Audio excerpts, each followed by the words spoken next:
Hello everyone, welcome back to ഒരു കഥ സിലിട്ടുമാസ്. My dear സ്വത്തുക്കുട്ടികളെ, ഇന്ന് കുറച്ച് ആടുകൾ കേസ് അന്വേഷിക്കുന്ന സിനിമയാണ് നമ്മൾ കാണാൻ പോകുന്നത്. അതെ, ആടുകൾ. അവരൊരു സംഘം ചേർന്ന് കൊലയാളിയെ കണ്ടുപിടിക്കുന്ന അത്ഭുതകരമായ രസകരമായ ചിത്രമാണ് നമ്മളിന്ന് കാണാൻ പോകുന്നത്. The sheep detectives.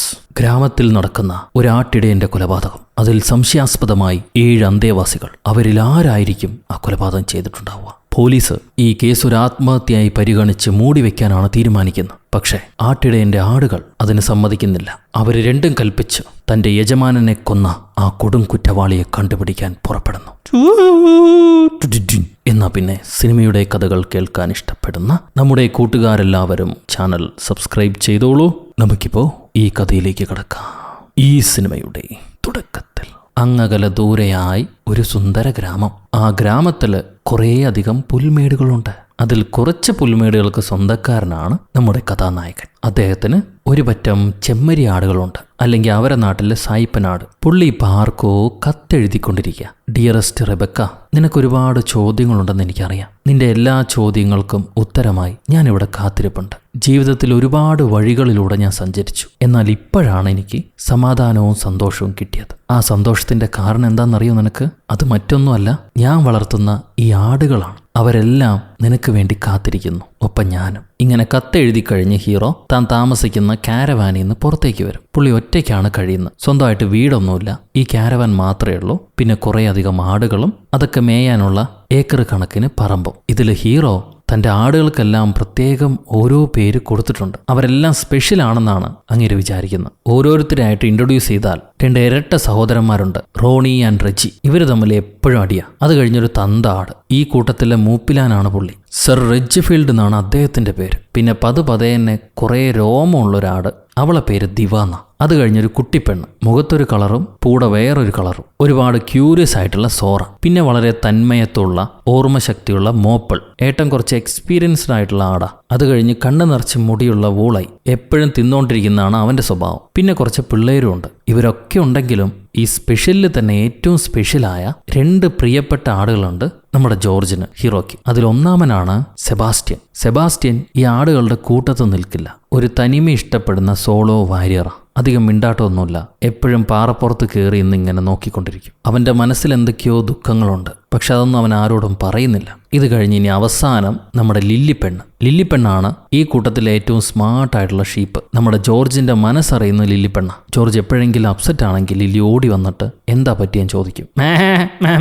എന്നാണ് ചോദിക്കുക. എന്നാലും ജോർജിന് മനസ്സിലാകും സുഖാണോ, എന്തേലും കുഴപ്പമുണ്ടോ എന്നാണ് ആ 2 മേടെ അർത്ഥം. എനിക്ക് കുഴപ്പമൊന്നുമില്ല എന്ന് പറഞ്ഞ് ആശ്വസിപ്പിച്ച് വിട്ടാലേ അത് തിരികെ പോവുള്ളൂ. ഇങ്ങനെ വളരെ സന്തുഷ്ടനായി കഴിയുന്ന നമ്മുടെ ഹീറോ. അദ്ദേഹം രാവിലെ എഴുന്നേൽക്കും, ഈ ആടിന് വേണ്ട ഭക്ഷണമൊക്കെ കൊടുക്കും. അത് കഴിഞ്ഞ് സുഖമില്ലാത്ത ആടുകൾക്ക് അവർക്ക് വേണ്ട മരുന്നുകളും കൊടുക്കും. എന്നിട്ട് കുറേ നേരം മേയാൻ വിട്ട് കഴിഞ്ഞ് വൈകിട്ട് ഇവരെല്ലാം പിടിച്ചിരുത്തി അവർക്ക് കഥകളും പറഞ്ഞു കൊടുക്കും. അതിലും ക്രൈം ത്രില്ലേഴ്സാണ് നമ്മുടെ ആടുകൾക്ക് ഏറ്റവും കൂടുതൽ ഇഷ്ടം. അവർ മിണ്ടാതെ വന്നിരുന്ന് കഥയൊക്കെ കേൾക്കുന്നുണ്ട്. എന്നാൽ ഹീറോ ഇത് ചെയ്യുന്നത് അങ്ങേരെ ഒരു സമാധാനത്തിന് വേണ്ടിയിട്ടാ. അല്ലാതെ ആടുകൾ ഇത് മനസ്സിലാക്കുന്നുണ്ടെന്നൊന്നും അങ്ങേര് വിചാരിക്കുന്നില്ല. എന്തുതന്നെയാണെങ്കിലും മനുഷ്യരല്ലല്ലോ, ആടുകളാണ്. അവർക്കിതൊന്നും അറിയുന്നുണ്ടാവില്ല എന്നും പറഞ്ഞ് പുള്ളിക്കാരൻ ഇന്ന് പറഞ്ഞ കഥയുടെ എൻഡിങ് മാത്രം പറയാതെ അത് നാളെ പറയാമെന്നും പറഞ്ഞ് തൻ്റെ കാരവാനിലേക്ക് തിരിച്ചു പോകും. ഇത് കഴിഞ്ഞാണ് ഈ ആടുകൾ തമ്മിൽ സംസാരിക്കുന്നത് നമുക്ക് കാണിക്കുന്നത്. അതിൽ മോപ്പിള് പറയാണ്, ഇയാൾ എന്തിനാ അവസാന നിമിഷത്തിൽ കഥ നിർത്തിയത്?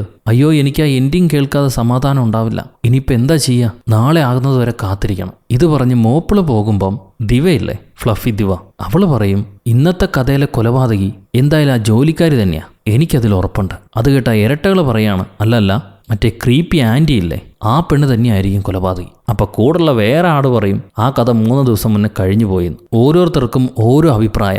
എന്നാൽ നമ്മുടെ ലില്ലി അവസാനം അവർ കൂട്ടി കയറുന്ന സമയത്ത് പറയാണ്, കൊലപാതകി ആരാണെന്നൊക്കെ 2 ചാപ്റ്റർ മുന്നേ തന്നെ എനിക്ക് മനസ്സിലായിരുന്നു. അത് അവരുടെ അനന്തരവനാണ്, ബെർട്ടി. ഇത് കേട്ട് മോപ്പിള് ചോദിക്കുകയാണ്, പക്ഷെ ബെർട്ടിക്കെതിരെയുള്ള എവിഡൻസ് ഒക്കെ ഫേക്കായിട്ട് ഉണ്ടാക്കിയതാണെന്ന് പോലീസ് കണ്ടുപിടിച്ചില്ലേ, പിന്നെ എങ്ങനെയാണ് അവൻ കില്ലറാവുക? അത് കേട്ട് ലില്ലി പറയാണ്, ആ ഫേക്കായ എവിഡൻസ് ഉണ്ടാക്കിയതും ബെർട്ടി തന്നെയാ. അവൻ രക്ഷപ്പെടാൻ വേണ്ടി അവനെതിരെ ഫേക്കായ എവിഡൻസ് ഉണ്ടാക്കിയതാ. അങ്ങനെയാകുമ്പോൾ 2ാം ഇൻവെസ്റ്റിഗേഷനിൽ അവനെ സംശയിക്കില്ലല്ലോ. അതുകൊണ്ട് അവൻ തന്നെയാണ് അത് ചെയ്തത്. ഞാനത് നേരത്തെ മനസ്സിലാക്കിയിരുന്നു എന്ന് ലില്ലി പറയാ. പക്ഷെ കൂടെയുള്ള കൂട്ടുകാർ അത് വിശ്വസിക്കുന്നില്ല. എന്തായാലും നാളത്തെ കഥ കേട്ടിട്ട് അത് മനസ്സിലാക്കാന്ന് പറയുമ്പോൾ കട്ട് ചെയ്ത പിറ്റേ ദിവസം വൈകിട്ട് ജോർജ് ബെർട്ടി തന്നെയാണ് കില്ലർ എന്ന് പറയാണ്. സോ ആടുകൾക്ക് മനസ്സിലായി ലില്ലി പറഞ്ഞത് തന്നെയാണ് യാഥാർത്ഥ്യം. അവൾ അത് നേരത്തെ കണ്ടുപിടിച്ചിരിക്കുന്നു. പെണ്ണ് വിചാരിക്കുന്ന പോലെയല്ല, നല്ല സ്മാർട്ടാണ്. ഇത് കഴിഞ്ഞ് കുറച്ച് കുട്ടി ആടുകളില്ലേ, അവരെല്ലാം തുള്ളിച്ചാടി കളിച്ചുകൊണ്ട് നടക്കുക. ഇവരെല്ലാം ജനിച്ചത് വസന്തകാലത്താ, പൂക്കളൊക്കെ ഉണ്ടാവുന്ന സമയം. എന്നാൽ ഒരു കുഞ്ഞു മാത്രം ജനിച്ചത് വിന്റർ സമയത്താ, മഞ്ഞുകാലത്ത്. ഈ ആടുകൾക്കിടയിൽ ഒരു വിശ്വാസമുണ്ട്, വിന്റർ സമയത്ത് ജനിക്കുന്ന ആടുകൾ ഭാഗ്യലക്ഷണക്കേടാണ്, മോശം ആടുകളാണ്. അതുകൊണ്ട് അവരെ ഇവർ കൂട്ടത്തിൽ കൂട്ടാറില്ല. ഒരു വർണ്ണവിവേചനം പോലെ മാറ്റി നിർത്തുകയാണ് ചെയ്യുക. അതിലും പ്രധാനമായിട്ട് മൂപ്പിലാന്മാരാണല്ലോ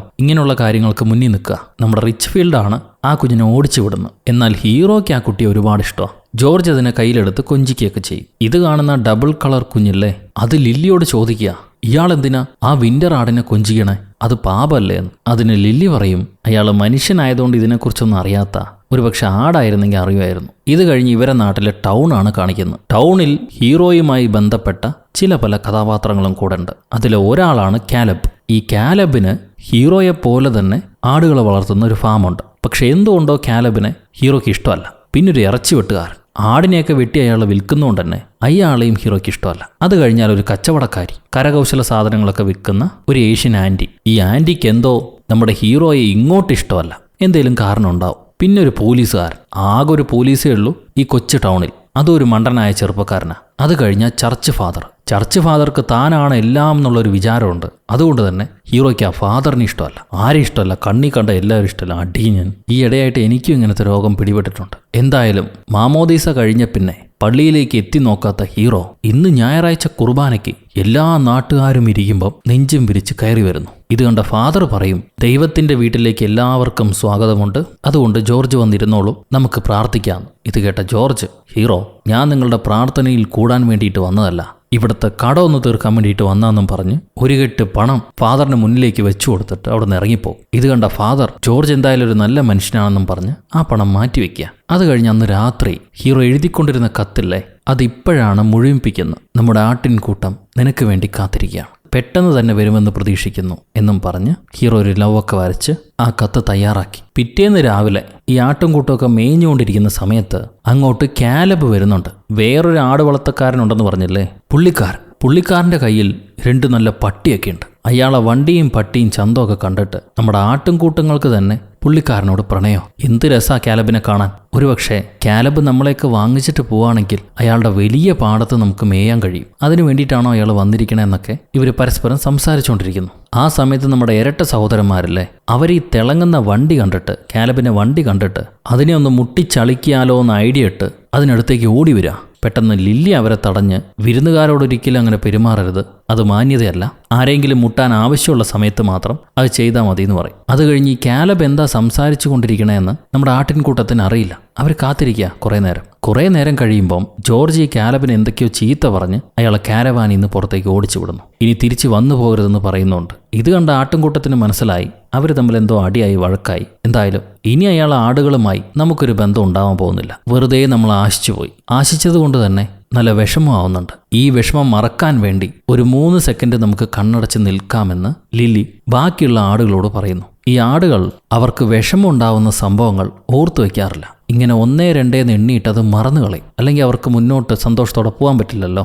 അതുകൊണ്ട് എപ്പോഴും ഇങ്ങനെ കൗണ്ട് ചെയ്ത് മറക്കാറുണ്ട്. പക്ഷേ മോപ്പിളില്ലേ, ഒരു മെച്ചൂർഡായ ആട്, അത് മാത്രം ഒന്നും മറക്കാറില്ല. അവന് മറക്കാനുള്ള കഴിവില്ല. അതുകൊണ്ട് ലില്ലി മോപ്പിളിനോട് പറയും, ഞങ്ങൾ ഇതെല്ലാം മറന്നു കഴിഞ്ഞാൽ ഒരിക്കലും നീ ഞങ്ങളെ വീണ്ടും ഓർമ്മിപ്പിക്കരുത്, ഞങ്ങൾക്കത് ഓർത്ത് വിഷമിക്കാനുള്ള ബലമില്ല, അതുകൊണ്ട് അങ്ങനെ ചെയ്യരുതെന്നും പറഞ്ഞ് ഇവരെല്ലാം കൗണ്ട് ചെയ്ത് മറന്നു കളയുക. കുറച്ച് കഴിയുമ്പോൾ ജോർജ് ടെൻഷനായി പുറത്തേക്ക് വരുന്നുണ്ട്. എന്തോ ഇഷ്യൂ ആയിട്ടുണ്ട് മറ്റേ കലബുമായിട്ട്, അതുകൊണ്ടാണ് പുള്ളിക്കാരൻ ടെൻഷനായിരിക്കുന്നത്. ലില്ലി മെല്ലെ മേന്ന് പറഞ്ഞ് ജോർജിനടുത്തേക്ക് പോകും. അപ്പോൾ ജോർജ് ലില്ലിയെ സമാധാനിപ്പിച്ച്, എനിക്ക് കുഴപ്പമൊന്നുമില്ല, ഇപ്പം ഞാൻ ഓക്കെ ആണെന്നും പറഞ്ഞ് ആശ്വസിപ്പിച്ചു വിടുന്നു. അവിടുന്ന് സീൻ കട്ട് ചെയ്താൽ ടൗണിലേക്ക് ഒരു പുതിയ പത്രക്കാരൻ വരുന്നുണ്ട്. ഈ ടൗണിൽ ഒരു ഫെസ്റ്റിവൽ നടക്കുക. ആ ഫെസ്റ്റിവൽ കവർ ചെയ്യാൻ വേണ്ടിയിട്ടാണ് പത്രക്കാരൻ വന്നിരിക്കുന്നത്. ആ നേരത്ത് നമ്മുടെ കരകൗശല കച്ചവടക്കാരില്ലേ, അവരെ കടയിലേക്ക് ഒരു പോസ്റ്റ് വുമൺ ചേച്ചി പോകുന്നുണ്ട്. എല്ലാ ദിവസവും ഈ കടച്ചേച്ചിക്ക് പോസ്റ്റ് ഉണ്ടാവാറുണ്ട്.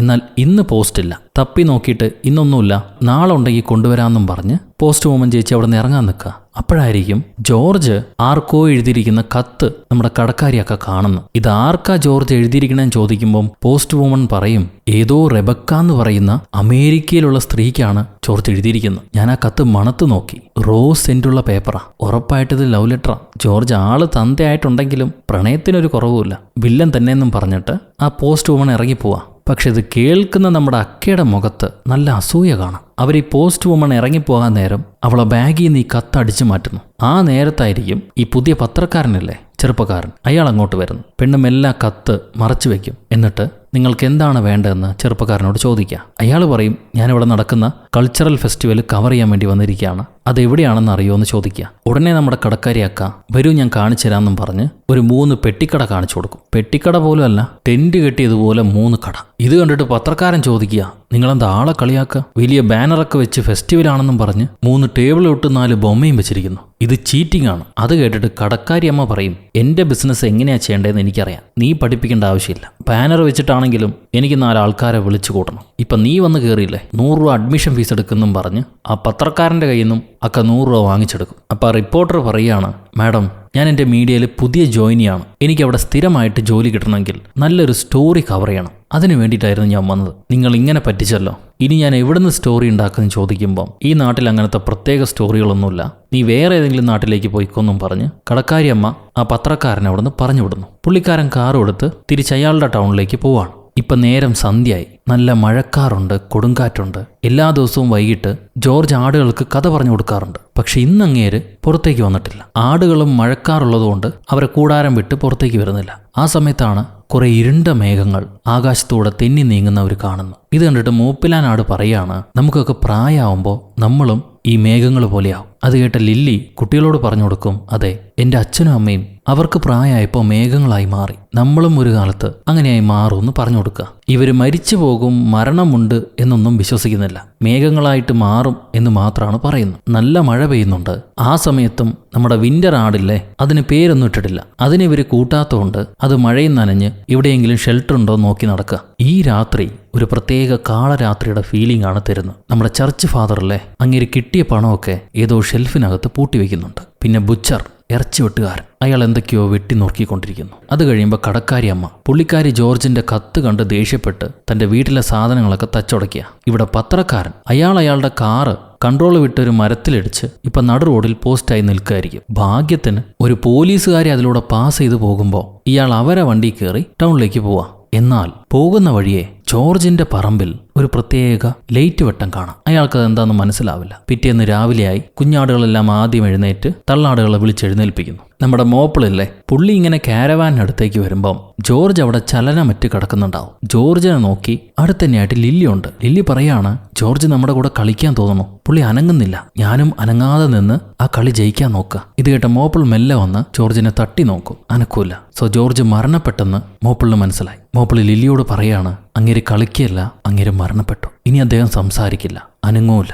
അങ്ങനെയാണ് മരിച്ചവർ പെരുമാറുക. ഇത് കേട്ട ലില്ലി, ഇല്ല, നിങ്ങൾ നുണയാണ് പറയുന്നത്, മരണമൊന്നും സത്യത്തിൽ നടക്കുന്നതല്ല, അതൊക്കെ പുസ്തകത്തിലുള്ളതാ, നമ്മൾ ക്ലൗഡ്സ് ആയിട്ട് മാറില്ലേ, അതുപോലെ ജോർജ് ഇപ്പോൾ ക്ലൗഡ് ആയിട്ടുണ്ടാവും, അതല്ലേ സത്യം. ഇത് കേട്ട മോപ്പിൾ, ഇല്ല, മനുഷ്യർക്ക് അങ്ങനെ ആടുകളെപ്പോലെ ക്ലൗഡ് ആവാൻ കഴിയില്ല, അവർ മരിക്കുകയാണ് ചെയ്യുന്നത്. ലില്ലിക്ക് അത് ഏറ്റെടുക്കാൻ കഴിയില്ല, ഞാൻ വിശ്വസിക്കില്ല. ജോർജ് നമ്മളെ വിട്ട് പോയിട്ടില്ല എന്നും പറഞ്ഞ് ലില്ലി ജോർജിന്റെ കയ്യിലേക്ക് കിടക്കുകയാണ്. അപ്പൊ ജോർജിന്റെ കയ്യിൽ ഒരു ഗ്രീൻ കളർ പെയിന്റ് പറ്റിയതായിട്ട് കാണുന്നുണ്ട്. ജോർജ് മരിച്ചു എന്നുള്ള വിവരം ബാക്കിയുള്ള ആടുകളുടെ അടുത്ത് പറയുമ്പോൾ അവരും വിശ്വസിക്കില്ല. എന്നിട്ട് ലില്ലി തന്നെയാണ് മുന്നോട്ട് വന്ന്, അതെ, ജോർജ് മരണപ്പെട്ടു, ജോർജിന് ഒരിക്കലും ക്ലൗഡ് ആവാൻ കഴിയില്ല, അദ്ദേഹം നമ്മളെ വിട്ടുപോയി, ഇനി അദ്ദേഹത്തെക്കുറിച്ച് ആലോചിച്ചാൽ നമുക്ക് വിഷമാവും, അതുകൊണ്ട് നമുക്ക് എല്ലാവർക്കും ചേർന്ന് അങ്ങേരെ മറന്നു കളയാന്ന് പറഞ്ഞിട്ട് ഇവൾ എണ്ണാൻ തുടങ്ങുക. ആ സമയത്ത് ദൂരെ നിന്നൊരു ശബ്ദം കേൾക്കുക, പാടില്ല, നിങ്ങളാരും ജോർജിനെ മറക്കാൻ പാടില്ല, എൻ്റെ ആട്ടിടയനെ മറക്കാൻ ഞാൻ നിങ്ങളെ അനുവദിക്കില്ല എന്നും പറഞ്ഞ് സെബാസ്റ്റ്യൻ അങ്ങോട്ട് വരുന്നു. അപ്പൊ ലില്ലി, അദ്ദേഹം നിന്റെ മാത്രം ആട്ടിടയനല്ല, ഞങ്ങളുടെയും കൂടെ ആയിരുന്നു, അദ്ദേഹത്തിന്റെ സ്നേഹം ഞങ്ങൾ ഓർക്കുന്നുണ്ട്, അതുകൊണ്ടാണ് ഇത് കഠിനമായ വേദനയായി തോന്നുന്നത്. ഈ വേദനയും ചുമന്നുകൊണ്ട് ആടുകൾക്ക് ജീവിക്കാൻ കഴിയില്ല, അതിനാലാണ് മറക്കാൻ ശ്രമിക്കുന്നത്. ഇത് കേട്ട് സെബാസ്റ്റ്യൻ പറയും, മറക്കാൻ പാടില്ല, കാരണം അതാണ് ശരി, അതാണ് നീതി. അദ്ദേഹം നമ്മളോട് കാണിച്ച സ്നേഹത്തിന് പ്രതിഫലമായി നമുക്ക് കൊടുക്കാൻ കഴിയുന്നത് അദ്ദേഹത്തെ ഓർത്തിരിക്കുക എന്നത് മാത്രമാണ്. ഒരിക്കൽ ജോർജ് എനിക്ക് നീതി വാങ്ങിച്ചു തന്നു. അതേ നീതി അദ്ദേഹത്തിന് തിരിച്ചും കൊടുക്കണം. അത് നമ്മളെല്ലാവരുടെയും കടമയാണ്. ഇത് കേൾക്കുമ്പോൾ ഡബിൾ കളർ കുട്ടിയാടില്ലേ, അവൻ ചോദിക്കുകയാണ്, എനിക്കൊരു ചോദ്യമുണ്ട്. മനുഷ്യരെന്തുകൊണ്ടാണ് പെട്ടെന്ന് മരിക്കുന്നത്? അങ്ങനെ മരിക്കാനാണെങ്കിൽ അവർ പിന്നെ ഈ ഭൂമിയിൽ ജനിച്ചതെന്തിനാണ്? ഒരു കാരണമില്ലാതെ ജോർജ് എങ്ങനെയാണ് മരിച്ചത്? ഇനി ആരെങ്കിലും ജോർജിനെ കൊന്നിട്ടുണ്ടാവുമോ? ജോർജ് പറയുന്ന കഥയിലെല്ലാം ആരോ ഒരാൾ കൊലപാതകം ചെയ്യുന്നില്ലേ? അങ്ങനെ സംഭവിച്ചതായിരിക്കും അത്. അത് കേൾക്കുമ്പോൾ ലില്ലി പറയാണ്,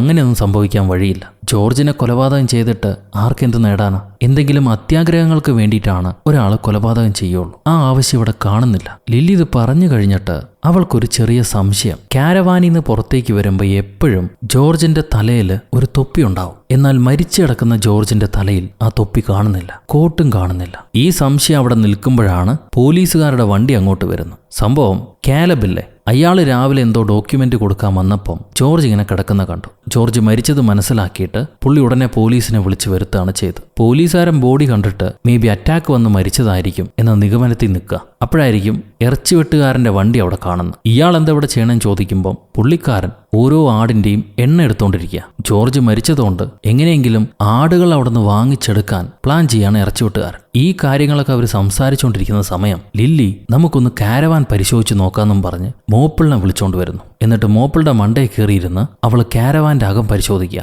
അപ്പൊ ജോർജിന്റെ തൊപ്പിയും കോട്ടും കാരവാനകത്ത് തന്നെ തൂക്കിയിട്ടിട്ടുണ്ട്. അങ്ങേര് ധരിച്ചിട്ടില്ല. അത് മാത്രമല്ല, ഇന്നലെ ആരോ മറ്റൊരാളും കൂടെ ജോർജിനോടൊപ്പം ഇരുന്ന് ഡ്രിങ്ക്സ് കഴിച്ചിട്ടുണ്ട്. ടേബിളിൽ 2 ഗ്ലാസുകൾ കാണാം. ഇതെല്ലാം നമ്മുടെ ആടുകൾ നോക്കി നിൽക്കുന്ന സമയം ഇന്നലെ കണ്ടിലൊരു പത്രക്കാരൻ അയാൾ ഈ മരണവിവരം അറിഞ്ഞിട്ട് തിരികെ പോകാതെ നമ്മുടെ ജോർജിന്റെ ലാൻഡിലേക്ക് വന്നിരിക്കുക. താൻ ഇനിയും പോയില്ലേ എന്ന് പോലീസുകാരൻ ചോദിക്കുമ്പോൾ ഇത്രയും നല്ലൊരു സംഭവം ഉണ്ടായിട്ട് ഞാനിങ്ങനെ വിട്ടുപോകാനാ, എനിക്ക് സ്റ്റോറി ചെയ്യാൻ ഈ മരണം മതി എന്ന് പറഞ്ഞിട്ട് പത്രക്കാരൻ കുറെ ഫോട്ടോകൾ എടുക്കുന്നു. മരണകാരണം എന്താണെന്ന് ചോദിക്കുമ്പോൾ അറ്റാക്ക് ആയിരിക്കും എന്ന് പോലീസുകാരൻ പറയുന്നുണ്ട്. അപ്പൊ പത്രക്കാരൻ നിങ്ങൾ ചുറ്റും പരിശോധിച്ചോ, കാരവാനൊക്കെ പരിശോധിച്ചോ ചോദിക്കും. ഇത് കേട്ട പോലീസുകാരൻ ഞാൻ ചുറ്റുമൊക്കെ നോക്കി, കുഴപ്പങ്ങളൊന്നുമില്ല, എന്നാൽ കാരവാൻ മാത്രം നോക്കാൻ വിട്ടുപോയി. എന്തായാലും നിങ്ങളും കൂടെ ഉള്ളതുകൊണ്ട് നമുക്ക് ഒരുമിച്ച് നോക്കാന്ന് പറഞ്ഞ് ഇവര് കാരവാൻ തുറക്കാൻ വേണ്ടി ചെല്ലുക. അപ്പൊ പത്രക്കാരൻ നിങ്ങൾ സ്വന്തം കൈ ഉപയോഗിച്ച് തുറക്കല്ലേ, ഒരുപക്ഷെ കില്ലറിന്റെ ഫിംഗർ പ്രിന്റ് ആ ഡോർ ഹാൻഡിൽ ഉണ്ടാവുമെന്ന് പറയും. അപ്പൊ പോലീസുകാരൻ മുട്ടുവെച്ച് ഡോർ തുറന്ന് ഇവര് കാരവാൻ അകത്ത് കയറി പരിശോധിക്കുക. ലക്ഷണം കണ്ടിട്ട് കുഴപ്പമൊന്നും പോലീസുകാരന് തോന്നില്ല.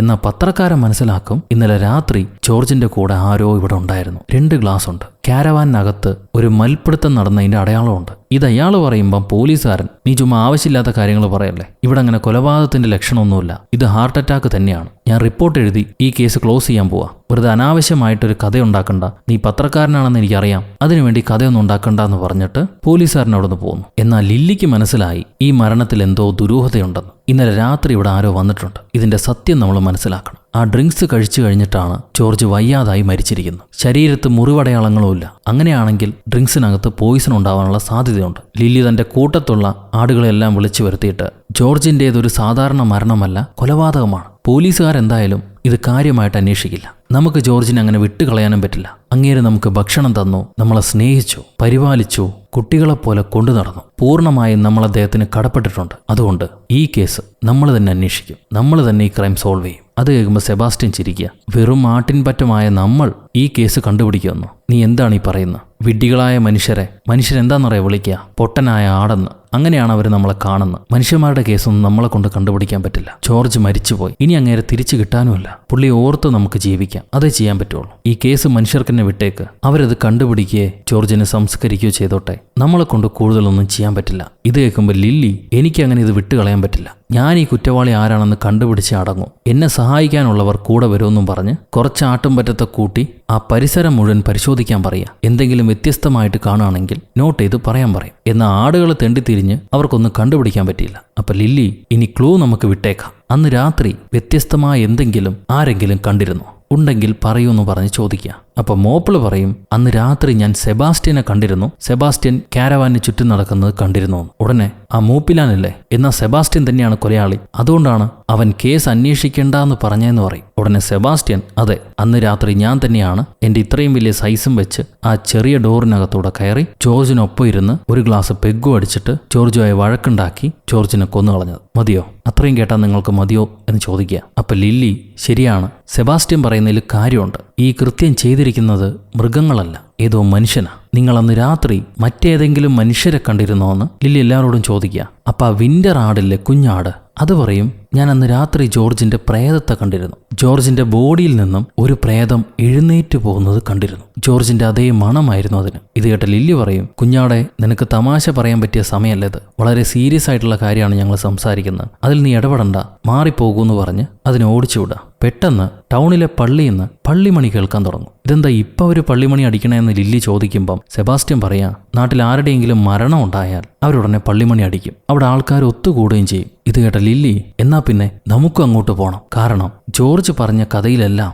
ആൾക്കാർ ഒത്തുകൂടുന്നതിനിടയിൽ അതിലെ കില്ലറും ഉണ്ടാവാറുണ്ട്. അതുകൊണ്ട് നമുക്ക് അങ്ങോട്ട് പോകണം, ഞങ്ങളെ നീ വേണം വിളിച്ചുകൊണ്ട് പോകാമെന്ന് പറഞ്ഞിട്ട് ലില്ലിയും മോപ്പിളും മുന്നോട്ട് വരിക. സെബാസ്റ്റ്യൻ പിന്നെ നാടൊക്കെ തെണ്ടുന്നതുകൊണ്ട് അങ്ങേർക്ക് നേരത്തെ വഴി അറിയാം. നിങ്ങളെക്കൊണ്ട് കഴിയില്ല, ഈ പുൽമേട് താണ്ടാത്ത നിങ്ങൾ അങ്ങോട്ട് വന്നാൽ പേടിക്കുന്നു പറയുമ്പം മോപ്പിളും ലില്ലിയും ഞങ്ങൾക്കൊരു പേടിയില്ലാന്ന് പറഞ്ഞിട്ട് സെബാസ്റ്റ്യന്റെ പുറകെ ചെല്ലുന്നു. പക്ഷേ വഴിയെ ഒരു റോഡ് കാണുമ്പം രണ്ടുപേരും പേടിച്ചു നിൽക്കുക. ഇതുവരെ അവർ റോഡ് കണ്ടിട്ടില്ല. ആ റോഡിലൂടെ നടന്നു പോകുമ്പോൾ എന്തെങ്കിലും സംഭവിക്കുമോ എന്നുള്ള പേടിയാണ് അവർക്ക്. സെബാസ്റ്റ്യൻ പക്ഷെ അത് താണ്ടി പോയി കഴിഞ്ഞു. ധൈര്യമായിട്ട് വന്നോളൂ, ഒന്നും സംഭവിക്കില്ല എന്ന് പറയുമ്പം ലില്ലി പെട്ടെന്ന് ബോധം കെട്ട് വീഴുക. എന്നെക്കൊണ്ട് കഴിയും തോന്നണില്ല എന്ന് പറഞ്ഞിട്ട്. അപ്പോൾ ഒരു വെള്ള കോഴിയുണ്ട്, വളരെ അസാൾട്ടായി ക്രോസ് ചെയ്ത് പോകുന്നു. അത് കാണുമ്പോൾ മോപ്പിള് പറയും, കുഴപ്പമൊന്നുമില്ല, പേടിക്കണ്ട, നമുക്ക് രണ്ടുപേർക്കും ഒട്ടിച്ചേർന്ന് നിന്ന് നടന്ന് ക്രോസ് ചെയ്യാം. അങ്ങനെയാവുമ്പോൾ പേടിക്കില്ല എന്ന് പറഞ്ഞിട്ട് രണ്ടുപേരും കണ്ണടച്ച് ഒട്ടിച്ചേർന്ന് ഈ റോഡ് ക്രോസ് ചെയ്ത് അപ്പുറത്തേക്ക് പോവാം. അപ്പുറത്ത് എത്തിയ ഉടനെ രണ്ടുപേർക്കും നല്ല കോൺഫിഡൻസ് ആയി. ഇനിയിപ്പോൾ ഏത് ലോകത്തേക്കും പോകാൻ ഞങ്ങൾ തയ്യാറാണെന്നും പറഞ്ഞിട്ട് അവർ വീണ്ടും നടന്ന് നീങ്ങുന്നു. അപ്പോൾ ലില്ലി പറയും,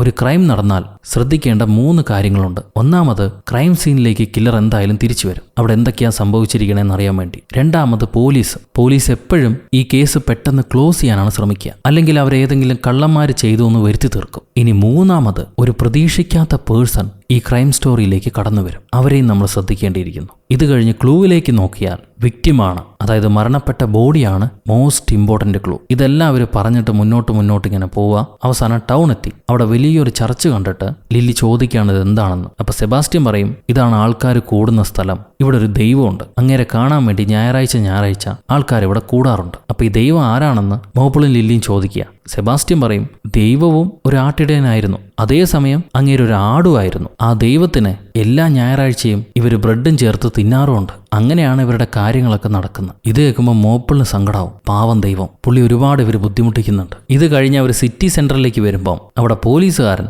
നാട്ടുകാരെയൊക്കെ വിളിച്ചു കൂട്ടിയിരിക്കുക. ജോർജിന്റെ മരണവിവരം നാട്ടുകാരോട് പറയാൻ വേണ്ടിയിട്ട്. പോസ്റ്റ്മോർട്ടം കഴിഞ്ഞപ്പോൾ പോയിസൺ കഴിച്ചിട്ടാണ് ജോർജ് മരിച്ചിരിക്കണേന്ന് മനസ്സിലായി. ഇൻവെസ്റ്റിഗേഷൻ മുന്നോട്ട് പോയിക്കൊണ്ടിരിക്കുകയാണ്, അതുകൊണ്ട് ആരും പേടിക്കണ്ടെന്ന് പറയും. അപ്പൊ അവിടെ വന്ന പത്രക്കാരൻ ചോദിക്കുകയാണ്, ഏത് തരത്തിലുള്ള പോയിസണാണ് ജോർജിന്റെ ശരീരത്തിലേക്ക് കയറിയിരിക്കുന്നത്. പോലീസുകാരൻ പറയും, ടാക്സൈൻ എന്ന് പറഞ്ഞൊരു പോയിസണാ, അത് ഈ യൂട്രീലൊക്കെ ബെറീസിന് വേണ്ടി അടിക്കുന്ന ഒരു കീടനാശിനിയാണ്. അതെവിടെയാണുള്ളതെന്ന് ചോദിക്കുമ്പം ചർച്ചിന്റെ പരിസരത്താണ് ആ യൂട്രീകൾ ഉള്ളത്. അവിടെ നിന്നാണ് ആരോ ഈ വിഷം കൈപ്പറ്റിയിരിക്കുന്നത്. ഇത് കേട്ട് കടക്കാരി അമ്മ ചോദിക്കുകയാണ്, അപ്പോ ഈ നാട്ടിലുള്ള ആരോ ആണ് ജോർജിന് വിഷം നൽകിയിരിക്കുന്നത് അല്ലേ? ഇത് കേട്ട പോലീസുകാരൻ പറയും, അങ്ങനെ വിചാരിക്കേണ്ടതില്ല, ഏതേലും നാടോടികളാവാനും സാധ്യതയുണ്ട്, ഞങ്ങൾ എന്തായാലും പരിശോധിച്ച് വരികയാണെന്ന് പറയും. ആ നേരത്താണ് ഒരു വില കൂടിയ കാർ അങ്ങോട്ട് വരുന്നു. ഈ കാറിനകത്ത് നിന്നും ഒരു സുന്ദരിയായ പെൺകുട്ടി പുറത്തേക്ക് ഇറങ്ങി വരുന്നു. ഒപ്പം തന്നെ ഒരു മുതുക്ക അമ്മച്ചി ഉണ്ടാവും. ആ അമ്മച്ചി പറയാണ്, അവരാണത്രേ ഈ ജോർജിന്റെ ഫാമിലി വക്കീൽ. ജോർജ് മരിച്ചതറിഞ്ഞ് മകളെയും കൂട്ടി അവർ വന്നിരിക്കുകയാണ്. ആ കാറിൽ നിന്നിറങ്ങിയ സുന്ദരി ജോർജിന്റെ മോളാണ്. ഇത്രയും വലിയ മകൾ ജോർജിനുള്ളതറിഞ്ഞ് എല്ലാവരും അതിശയപ്പെടുന്നു. ഈ നാട്ടുകാരും ജോർജിന്റെ മക്കളെ കണ്ടിട്ടില്ല. ഇതെല്ലാം നോക്കി നിൽക്കുന്ന നമ്മുടെ ലൂസിയും സെബാസ്റ്റ്യനും. ലൂസി പറയാണ്, കഥയിൽ അപ്രതീക്ഷിതനായ ഒരു അതിഥി എത്തിയിരിക്കുന്നു, ഇനി കഥ മാറി തുടങ്ങും. അവിടെ നിന്ന് സീൻ കട്ട് ചെയ്താൽ അടുത്തത് നമ്മുടെ പോലീസുകാരനല്ലേ, അങ്ങേരും ജോർജിന്റെ വക്കീലമ്മയും തമ്മിൽ സംസാരിക്കുക. ജോർജ് മരിച്ചു കഴിഞ്ഞപ്പോൾ പുള്ളിയുടെ കാരവാനിൽ നിന്നും പോലീസുകാരന് ഒരു വിൽപത്രം കിട്ടി. അതിൽ ഈ വക്കീലിന്റെ നമ്പർ ഉണ്ടായിരുന്നു, ഫോൺ നമ്പർ. അങ്ങനെയാണ് പോലീസുകാരൻ വക്കീലിനെ വിളിച്ച് ജോർജ് മരിച്ച കാര്യം പറഞ്ഞത്. അതോടെ വക്കീൽ മോളെയും വിളിച്ച് ഈ നാട്ടിലേക്ക് വന്നു. ഈ വിൽപത്രത്തിൽ കുറച്ചധികം ആൾക്കാരുടെ പേരുകൾ എഴുതിയിട്ടുണ്ട്. അവരെല്ലാം ഒരുമിച്ച് കൂട്ടിയിട്ട് വേണം ഈ വിൽപത്രം വായിക്കാനെന്ന് ജോർജ് പ്രത്യേകം അതിൽ എഴുതിയിട്ടുണ്ടായിരുന്നു. സോ നമ്മുടെ വക്കീലമ്മ ആ പേര് പറയുന്ന ആൾക്കാരെയെല്ലാം വൈകിട്ടൊരു സ്ഥലത്തേക്ക് വിളിച്ചുകൊണ്ടുവരാൻ പറയും നമ്മുടെ പോലീസുകാരനോട്. പോലീസുകാരന് സമ്മതിക്കുന്നു. ഈ സംഭവങ്ങളെല്ലാം നമ്മുടെ ലില്ലിപ്പുട്ടും കൂട്ടുകാരും കേൾക്കുന്നുണ്ട്. അവള് പറയും, ആ വിൽപത്രം വായിക്കുന്ന സ്ഥലത്തേക്ക് നമ്മളും പോണമെന്ന്. അങ്ങനെ ഇവരെങ്ങനെയൊക്കെയോ ഈ പത്രത്തിലുള്ള ആൾക്കാർ ഒത്തുകൂടുന്ന സ്ഥലം കണ്ടുപിടിക്കുന്നു. അത് നമ്മുടെ കടക്കാരി അമ്മയുടെ വീട് തന്നെയാണ്. അവിടെ പൂന്തോട്ടത്തിനിടയിൽ ഒളിച്ചിരുന്ന് ഇവർ ആ മനുഷ്യരുടെ വർത്താനം കേൾക്കാൻ ശ്രമിക്കുക. എനിക്ക് അവരുടെ മുഖം കാണണമെന്ന് ലില്ലി പറയും. എന്തുകൊണ്ടാണെന്ന് കൂട്ടുകാർ ചോദിക്കുമ്പോൾ മനുഷ്യർ നുണ പറയുന്നവരാണ്, അവരുടെ കണ്ണ് കണ്ടാൽ അത് മനസ്സിലാക്കാം, അതുകൊണ്ട് എവിടെയെങ്കിലും ഒരു വിൻഡോ ഉണ്ടോ നോക്ക്, എനിക്ക് അവരെ കാണണമെന്ന് പറയും ലില്ലി മോപ്പിളിനോട്. മോപ്പിൾ ചുറ്റും നടന്ന് വിൻഡോ എവിടെയെങ്കിലും ഉണ്ടോ എന്ന് പരിശോധിക്കുക. ആ സമയത്ത് ഈ ജോർജിന്റെ വിൽപത്രത്തിലുള്ള ആൾക്കാരെയെല്ലാം പോലീസുകാരൻ വിളിച്ചു കൂട്ടിയിട്ടുണ്ട്. അത് നമ്മൾ കഥയിൽ ആദ്യം കണ്ട ആ പ്രധാനപ്പെട്ട ആൾക്കാർ തന്നെയാണ്. കാലബും ബുച്ചറും പിന്നെ കടക്കാരിയമ്മയും ഒപ്പം ജോർജിന്റെ മകളും. ഇപ്പോഴാണ് മോള് അവളുടെ പാസ്റ്റ് ലൈഫിനെ പറ്റി പറയുന്നത്. സംഭവം ജോർജ് ഒരു സ്ത്രീയെ കല്യാണം കഴിച്ചിരുന്നു. എന്നാൽ മകൾ ജനിച്ച സമയത്ത് തന്നെ ഭാര്യ മരണപ്പെടുകയാണ് ഉണ്ടായത്. ജോർജിന് ആ സമയത്ത് കുട്ടികളെ നോക്കാനുള്ള സാമ്പത്തികം ഉണ്ടായിരുന്നില്ല. അതുകൊണ്ട് മോളെ അഡോപ്ഷന് കൊടുക്കുകയാണ് ചെയ്തത്. കാലങ്ങൾ കഴിഞ്ഞപ്പം തന്റെ ബയോളജിക്കൽ ഫാദറിനെ മനസ്സിലാക്കി അവൾ തിരികെ വന്നിരിക്കുകയാണ്. ഇത് കേട്ട പോലീസുകാരൻ ചോദിക്കും, നിങ്ങൾ അമേരിക്കയിലായിരുന്നു എന്നല്ലേ പറഞ്ഞത്? വിവരം കിട്ടി ഇത്ര പെട്ടെന്ന് അമേരിക്കയിൽ നിന്ന് ഇവിടെ വരാൻ കഴിയില്ല. അങ്ങനെയാണെങ്കിൽ ഇന്നലെ തന്നെ നിങ്ങൾ അമേരിക്കയിൽ നിന്നും ഈ നാട്ടിൽ എത്തിപ്പെട്ടിട്ടുണ്ടാവും. അപ്പോ ജോർജ് മരിക്കുന്ന സമയത്ത് നിങ്ങൾ ഈ നാട്ടിലുണ്ട്, ശരിയല്ലേ? അത് കേട്ട് മോള് പറയാണ്, ഞാൻ നേരത്തെ ഈ നാട്ടിലേക്ക് വന്നു എന്നുള്ളത് സത്യമാണ്, പക്ഷേ ഞാൻ ഈ ഗ്രാമത്തിലേക്ക് വന്നിട്ടില്ല. ഒരിക്കൽ പോലും ഈ ഗ്രാമം കണ്ടതേയില്ല, ഇപ്പോഴാണ് കാണുന്നത്. അപ്പൊ പോലീസുകാരൻ ചോദിക്കുക, നിങ്ങൾക്ക് ബോയ് ഫ്രണ്ട് ഉണ്ടോന്ന്? അത് അനാവശ്യ ചോദ്യമാണെന്ന് കൂടുള്ള എല്ലാവർക്കും മനസ്സിലാവുന്നുണ്ട്. അതുകൊണ്ട് അവര് ചോദിക്കുക, തനിക്ക് ഈ സമയത്ത് ഇതിന്റെ ആവശ്യം ഉണ്ടോടോ എന്ന്. സംഭവം ഈ സുന്ദരി പെണ്ണിനെ പോലീസുകാരന് ഇഷ്ടപ്പെട്ടു, അതുകൊണ്ട് ചോദിച്ചാ. അയാൾ പറയും, ഒരു പോലീസുകാരൻ സാധാരണമായി ചോദിക്കുന്ന ചോദ്യമേ ഞാൻ ചോദിച്ചിട്ടുള്ളൂ, കൂടുതലൊന്നും ചോദിച്ചിട്ടില്ല, പേഴ്സണൽ ആണെങ്കിൽ വിട്ടേക്കും. അപ്പൊ മോള്, എനിക്കൊരു ബോയ് ഫ്രണ്ട് ഉണ്ടായിരുന്നു, എന്നാൽ ഞങ്ങൾ ബ്രേക്കപ്പായി കുറച്ച് നാൾ മാത്രമേ ആയിട്ടുള്ളൂ. ഇവൾ ഈ മറുപടികൾ പറഞ്ഞുകൊണ്ടിരിക്കുന്ന സമയം നമ്മുടെ ആട്ടിൻ കൂട്ടുകാരിതെല്ലാം കാണുന്നുണ്ട്. അതിൽ ലില്ലി സെബാസ്റ്റ്യനോട് പറയാണ്, നീ അവളുടെ മുഖം ശ്രദ്ധിച്ചില്ലേ? മോളുടെ അച്ഛൻ മരിച്ചിട്ടും ആ പെൺകുട്ടി ചിരിച്ചുകൊണ്ടിരിക്കുന്നു. എന്നാൽ അവളുടെ കണ്ണുകളിൽ എന്തോ ഭയം കാണുന്നുണ്ട്. അവൾ എന്തൊക്കെയോ മറച്ചു വെക്കുന്നു. ഇപ്പൊ പോലീസുകാരൻ, ഇന്നലെ നിങ്ങൾ എത്ര മണിക്കാണ് ഈ നാട്ടിലേക്ക് വന്നതെന്ന് ചോദിക്കുക. അവള് പറയും, വൈകിട്ട് 7 മണിക്ക് ഞാൻ ഈ രാജ്യത്ത് ലാൻഡ് ചെയ്തു. ഇന്ന് കാലത്ത് അച്ഛനെ കാണാന്ന് വെച്ചിരുന്ന, പക്ഷെ അപ്പോഴേക്കും അച്ഛൻ ഞങ്ങളെ വിട്ടുപോയി എന്ന് പറഞ്ഞ് കരയാൻ തുടങ്ങി. ഈ സമയത്ത് മോപ്പിൾ അവൻ വിൻഡോ അന്വേഷിച്ച് അവസാനം ഈ പൂന്തോട്ടത്തിൽ വളർത്തിയിരിക്കുന്ന കുറച്ച് ക്യാരറ്റ് കാണും. അത് തിന്നാൻ നോക്കി വായ ചെന്ന് വേലി കുടുങ്ങുക. അവിടുന്ന് രക്ഷപ്പെടാൻ പറ്റുന്നില്ല. അപ്പം ഇവിടെ പോലീസുകാരൻ മകളോട്, നിങ്ങൾ ഒറ്റ മോളല്ലല്ലോ ജോർജിന്, പുള്ളിക്കാരനൊരു മകൻ കൂടിയില്ലേ, അവൻ എവിടെയാണെന്ന് ചോദിക്കുക. അപ്പം മോള് പറയും, ദത്ത് കൊടുത്തതിൽ മകനെ സൗത്ത് ആഫ്രിക്കയിലുള്ളൊരു കപ്പിളാണ് കൊണ്ടുപോയത്. അങ്ങേരിപ്പോഴും അവിടെയാണ് വളരുന്നത്. ഇവരിത് സംസാരിച്ചുകൊണ്ടിരിക്കുമ്പോൾ നമ്മുടെ വക്കീലമ്മ അവർ പത്രക്കാരനോട് ചോദിക്കും, താൻ എന്താ ഇവിടെയെന്ന്. കാരണം ഈ പത്രക്കാരൻ എങ്ങനെ അവിടെ വന്നു എന്ന് അവർക്ക് മനസ്സിലാവുന്നില്ല. അപ്പോൾ പുള്ളിക്കാരൻ പറയുക, ഞാൻ ഈ മേർഡറായി ബന്ധപ്പെട്ട് ഒരു സ്റ്റോറി ഉണ്ടാക്കുന്നുണ്ട്, അതിനു വേണ്ടി വന്നാണെന്ന്. ഉടനെ വക്കീലമ്മ, ഇതൊരു പേഴ്സണൽ മീറ്റിംഗാ, അവിടെ ഒരു പത്രക്കാരൻ്റെ ആവശ്യമില്ല എന്നും പറഞ്ഞ് അവനെ ഉടനെ ഗെറ്റ് ഔട്ട് അടിക്കുന്നു. ഈ സമയത്ത് നമ്മുടെ കടക്കാരി അക്ക ഉണക്കാനിട്ടിരിക്കുന്ന തുണികളില്ലേ, അതിലൊരു തുണിയിൽ പച്ച കളർ കറ കാണാം. ജോർജിന്റെ കയ്യിലുണ്ടായിരുന്ന അതേ കറ. ഇവിടെ വക്കീലമ്മ സൗത്ത് ആഫ്രിക്കയിലുള്ള ജോർജിന്റെ ആ മകനെയും കൂടി വിളിക്കുന്നു. ഫോണിൽ കൂടെ കോൺഫറൻസ് കോള്. പുള്ളിക്കാരനെയും ഈ മീറ്റിംഗിൽ പങ്കെടുപ്പിക്കുക. എന്നിട്ട് അവര് വിൽപത്രം വായിക്കാൻ തുടങ്ങും. ഈ വിൽപത്രം എഴുതുന്നതിന് 2 മാസം മുന്നേ ജോർജ് തന്റെ സ്വത്തുക്കൾ അടങ്ങിയ ഒരു വിൽപത്രം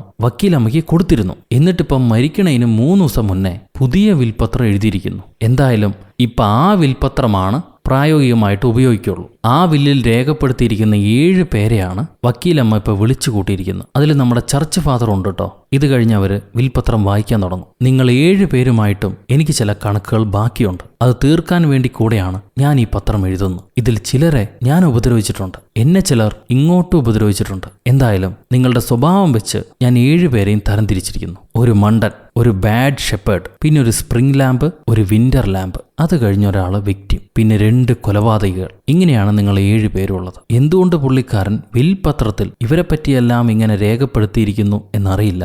എന്തായാലും ആ രേഖപ്പെടുത്തിയത് കൊണ്ട് തന്നെ ഇവർ 7 പേരുമാണ് സസ്പെക്റ്റ് ആയിട്ട് വരുന്നത്. ഇപ്പോ ഇതിലൊരു വിക്ടിം കൂടെ ഉണ്ടെന്ന് പറഞ്ഞിട്ടില്ലേ? കടക്കാരിയമ്മ ചോദിക്കും, അങ്ങനെയാണെങ്കിൽ ഒരാളും കൂടെ കൊല്ലപ്പെടാൻ പോകുന്നുണ്ടോന്ന്. ഇത് പറഞ്ഞ് അവിടെ കൂടിയിരിക്കുന്നവർ തമ്മിൽ വഴക്കാവും. ആരാണ് കൊലയാളി, ആരാണ് വിക്ടിം, എന്തിനാണ് ഞങ്ങളെയൊക്കെ വിളിച്ചു വരുത്തിയിരിക്കണേന്നും പറഞ്ഞിട്ട്. അതിൽ നമ്മുടെ ബുച്ചർ, അയാളാണെങ്കിൽ ഈ കഥയുമായി എനിക്കൊരു ബന്ധമില്ലാന്ന് പറഞ്ഞ് ഇറങ്ങിപ്പോകാൻ ശ്രമിക്കുന്നു. അപ്പോൾ വില്ലി തന്നെ എഴുതിയിട്ടുണ്ട്, വായ മൂടി അവിടെ ഇരിക്കടാന്ന് ബുച്ചറിനോട്. അത് പറയുമ്പോൾ പുള്ളിക്കാരൻ മിണ്ടാതെ അവിടെ ഇരിക്കും. ഇത് കഴിഞ്ഞിട്ട് അതിലുള്ള സ്വത്തുവകകളെ പറ്റി അമ്മച്ചി വായിക്കുക. മകന് വേണ്ടിയിട്ട്, പീറ്റർ വാൻ എന്ന മകന് വേണ്ടിയിട്ട് 300 ഏക്കർ മാറ്റിവെച്ചിട്ടുണ്ട്. ആ 300 ഏക്കർ ഇപ്പൊ കാലബിന്റെ ലീസിലാണ് കിടക്കുന്നത്. അത് മാറ്റിയിട്ട് മകനെടുക്കാം. അത് കഴിഞ്ഞ് റെബക്ക മകൾക്ക്. സോ മകളുടെ പേരാണ് റെബക്ക കേട്ടോ. മകൾക്കായിരുന്നു അച്ഛൻ കത്തെഴുതിയിരുന്നത്. മകൾക്ക് വേണ്ടിയിട്ടും 300 ഏക്കർ മാറ്റി വെച്ചിട്ടുണ്ട്. അതിനോടൊപ്പം തന്നെ ആ ആട്ടും പറ്റങ്ങളെ എടുക്കാം. പിന്നെ ആ കാരവാനൊക്കെ കുറച്ച് പണം ചാരിറ്റിക്ക് മാറ്റി വെച്ചിട്ടുണ്ട്. പിന്നെ ബാങ്ക് അക്കൗണ്ടിലുള്ള പണം മുഴുവനായിട്ടും മകളുടെ പേരിലേക്കാണ് കൊടുക്കുന്നത്. ഇത് കേട്ടിട്ട് കാലബ് പറയാ ആ വയസ്സന്റെ അക്കൗണ്ടിൽ അങ്ങനെ കാര്യമായിട്ട് പണമൊന്നും ഉണ്ടാവാൻ പോണില്ല.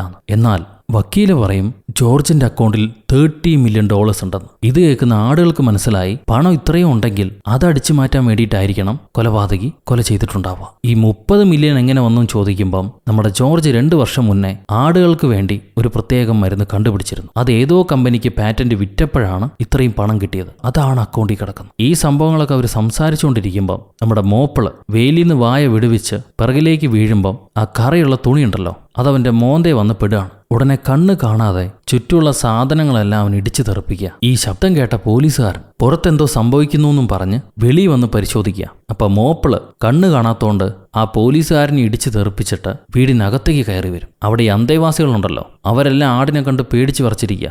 അവരെയും തള്ളി മാറ്റി സാധനങ്ങളെല്ലാം ഇടിച്ചു തെറിപ്പിച്ച് അവസാനം വിൻഡോയിൽ ചെന്ന് മുട്ടി മോപ്പിള് ബോധം കെട്ട് വീഴാണ്. ലില്ലി ഞാൻ വിൻഡോ കണ്ടുപിടിച്ചടിയെന്നും പറഞ്ഞിട്ട് പിന്നെ ബോധം വരുന്ന ആടിന് ഓരോ ബിസ്ക്കറ്റും കൊടുത്ത് ഇവര് വഴി കാണിച്ച് പറഞ്ഞു വിടും. അത് കഴിയുമ്പോൾ കാലബ് പറയുക ഈ ആടുകൾ അങ്ങനെ വെറുതെ വിടാൻ പാടില്ല.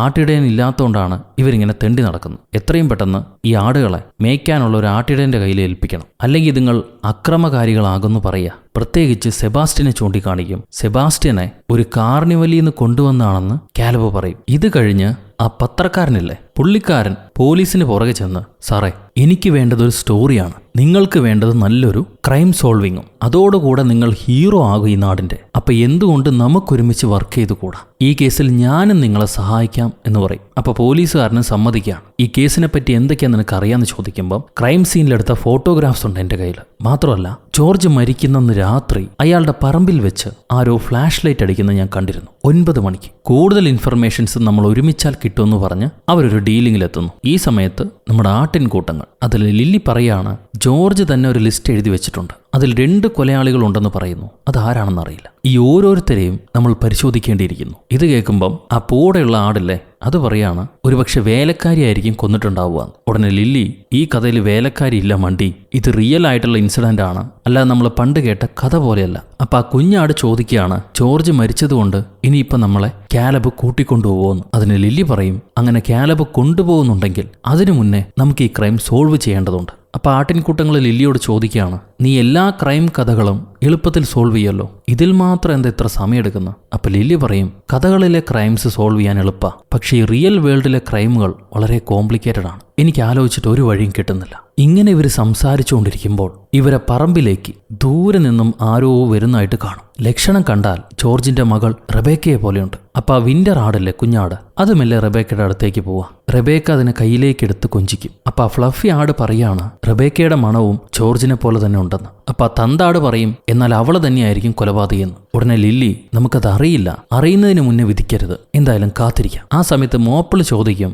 ഈ കേസ് എങ്ങനെയാണ് നീ സോൾവ് ചെയ്യാൻ പോണേന്ന്. ലില്ലി പറയാണ് നമുക്കൊരു കാര്യം ചെയ്യാം, ജോർജ് അവസാനമായി നമ്മളെ വായിച്ച് കേൾപ്പിച്ച ഒരു പുസ്തകമില്ലേ, ഒരു ക്രൈം സ്റ്റോറി, അതിലെങ്ങനെയാണ് സസ്പെക്റ്റുകളിൽ നിന്ന് യഥാർത്ഥ കുറ്റവാളിയെ കണ്ടുപിടിക്കേണ്ടത് എന്ന വിവരമുണ്ട്, നമുക്കതെടുത്ത് പോലീസിന് കൊടുത്താലോ? ആരെങ്കിലും എനിക്കതെടുക്കാൻ സഹായിക്കുമോ എന്ന് ചോദിക്കുമ്പോൾ മറ്റേ മോന്തേ മുടിയുള്ള ആടില്ലേ പുള്ളിക്കാരൻ ഞാൻ സഹായിക്കാമെന്നും പറഞ്ഞ് കാരവാൻ അകത്ത് കയറി കുറെ സാധനങ്ങളൊക്കെ തട്ടിമറിച്ചിട്ട് ആ അവസാനം ഇവർ വായിച്ചു കേട്ട പുസ്തകമായിട്ട് വരും. നോക്കുമ്പോൾ സ്റ്റുപ്പിഡ് ഷീപ്പ് ചോക്സ് എന്ന് പറഞ്ഞ പുസ്തകം. ഇതല്ല മണ്ട, ആ പുസ്തകം എവിടെയും ചോദിക്കുമ്പോൾ പറ്റിച്ചേന്നും പറഞ്ഞ് ആ മുന്നിലത്തെ പുസ്തകം തള്ളിയിട്ടിട്ട് ഒരു ട്രെയിനിന്റെ പുസ്തകം ആ ആടൻ കാണിച്ചു കൊടുക്കുകയാണ്. അതന്നെയാണ് അവസാനമായിട്ട് ഇവർ വായിച്ചു കേട്ടത്. അന്ന് രാത്രി പോലീസുകാരൻ ഈ ക്രൈമുമായി ബന്ധപ്പെട്ട ഫോട്ടോസൊക്കെ കണ്ടുകൊണ്ടിരിക്കുക. അപ്പൊ ആരോ വന്ന അയാളുടെ വീടിന്റെ വാതിലി മുട്ടും. ഇയാള് പേടിച്ച് ഹെൽമെറ്റും ഷീൽഡൊക്കെ ധരിച്ചിട്ട് മെല്ലെ ചെന്ന് വാതിൽ തുറക്കുക. അപ്പൊ അവിടെ ആരെയും കാണുന്നില്ല, ഈ പുസ്തകം മാത്രം അയാളെ മുറ്റത്ത് കിടപ്പുണ്ട്. ഇത് അയാൾ എടുത്തോണ്ട് പോവാണ്. അത് കഴിഞ്ഞന്ന് രാത്രി നമ്മുടെ സെബാസ്റ്റ്യനല്ലേ, അവൻ എപ്പോഴും തനിച്ചൊരു മലമണ്ടയെ കയറി നിൽക്കും. ഇന്ന് ലില്ലി അവനെ കാണാൻ വേണ്ടി അങ്ങോട്ട് ചെല്ലുക. ആ സ്ഥലവും അവിടുത്തെ വ്യൂ ഒക്കെ കണ്ടിട്ട്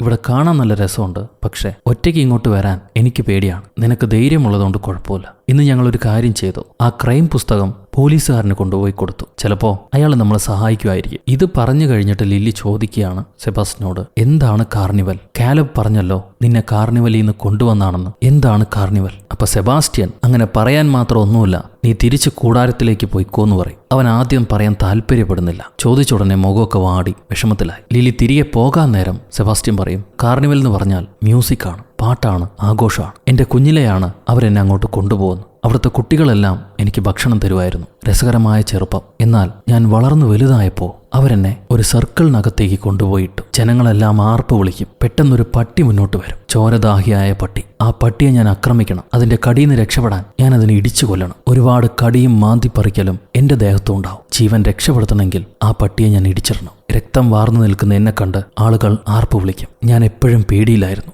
അങ്ങനെ ഇരിക്കുമ്പോഴാണ് ജോർജ് ആ കാർണിവലിലേക്ക് വരുന്നത്. എന്നെ കണ്ടപ്പോൾ എൻ്റെ അടുത്തേക്ക് സ്നേഹത്തോടെ അവൻ വന്നു. ആദ്യം ഞാൻ പേടിക്കുകയാണ് ചെയ്തത്. എന്നാൽ ആ കമ്പനിക്ക് വേണ്ട പണവും കൊടുത്ത് എന്നെ അവിടുന്ന് രക്ഷപ്പെടുത്തി ഈ നാട്ടിലേക്ക് കൊണ്ടുവന്നത് ജോർജാ. അതാണ് കാർണിവൽ.